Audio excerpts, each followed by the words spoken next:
So Singer has to say more about what this moral ideal of equality is, and he does that. He says, he basically quotes from the utilitarian tradition in explaining what this moral ideal of equality is. And we can wonder here whether or not Singer's right. Is this or whether or not we prefer or we like this foundation for the principle of equality, whether or not we agree with Singer that this really is the reason why we ought to treat people as equal. But here is his answer. He says, Jeremy Bentham incorporated the essential basis of moral equality into his utilitarian system of ethics in the formula, each to count for one and none for more than one. In other words, the interests of every being affected by an action are to be taken into account and given the same weight as the like interests of every other being. Okay, so what he has in mind here when he says interest is something like pleasure and absence of pain, or whatever is desired and whatever one is averted from, or whatever one prefers to avoid, whatever one wants and doesn't want. Okay, so the idea here is that a pig can want not to have its toes stepped on, just like a human can want not to have its toes stepped on. And there's some pain that's experienced by a human when their toes are very, stepped on in a really hard and violent way. And likewise, there's a pain for a pig when a pig's hooves are stepped on in a really hard and violent way. Okay, and so because there's a similar interest there, those two interests ought to be given equal weight.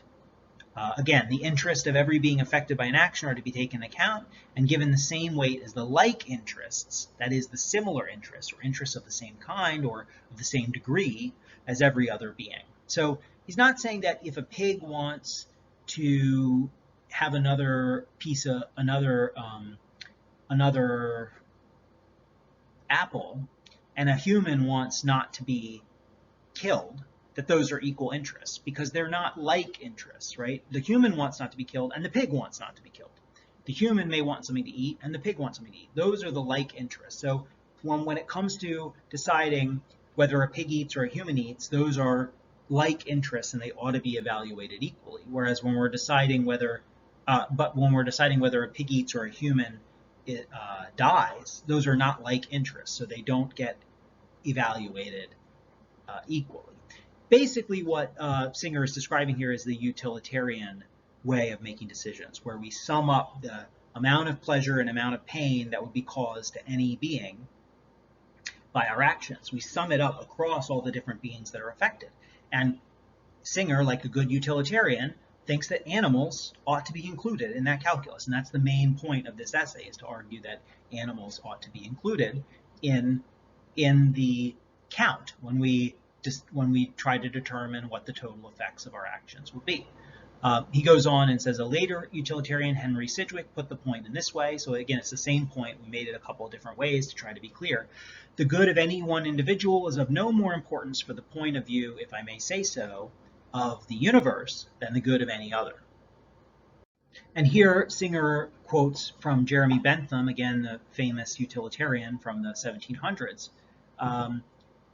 I won't read the quote, you can read it yourself, but the most famous line here is, the question is not, it's at the end, the question is not can they reason or can they talk, but can they suffer? So the only criterion of moral consideration, the thing that we really should care about when we're looking at who deserves moral consideration or who should fit within this moral ideal of equality, is whoever has interests, whoever can feel pleasure and pain, because only things that can feel pleasure and pain have interests. Only things that can feel pleasure and pain are such that it makes a difference to them what happens or how they're treated. Singer's going to explain this in more detail in the next set of examples. So Singer argues it would be nonsense to say that it was not in the interests of a stone to be kicked down the road by a schoolboy.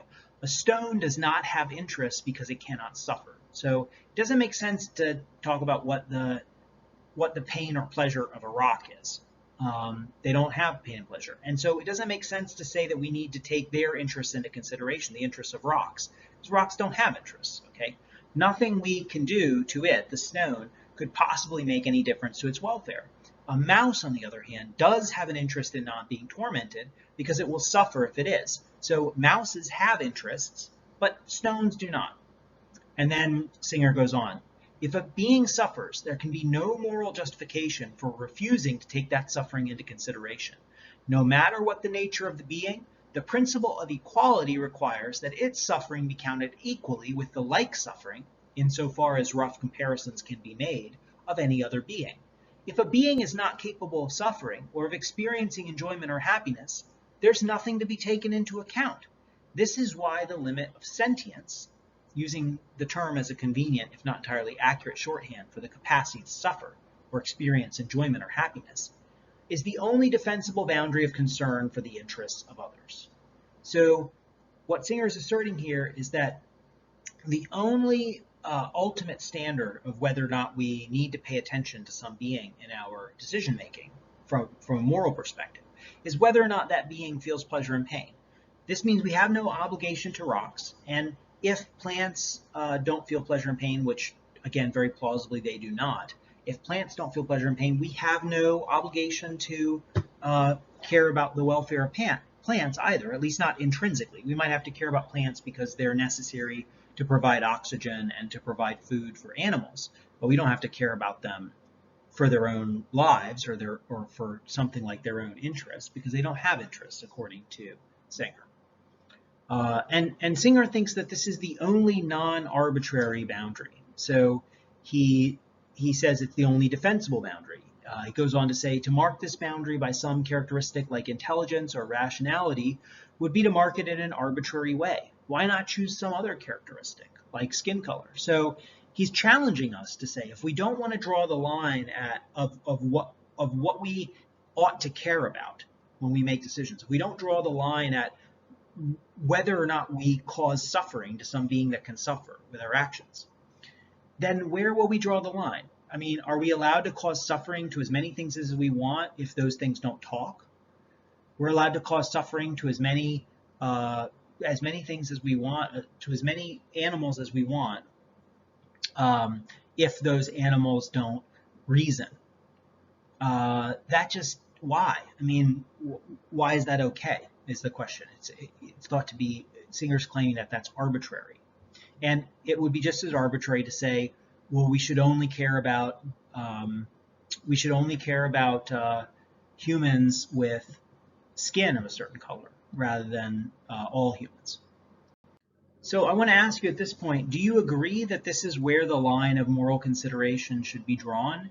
And do you think Singer is right that any other proposal of where the line should be drawn is arbitrary? That this is the only non-arbitrary, the only justifiable place to draw the line for what we have moral consideration for, or what we ought to have moral consideration for?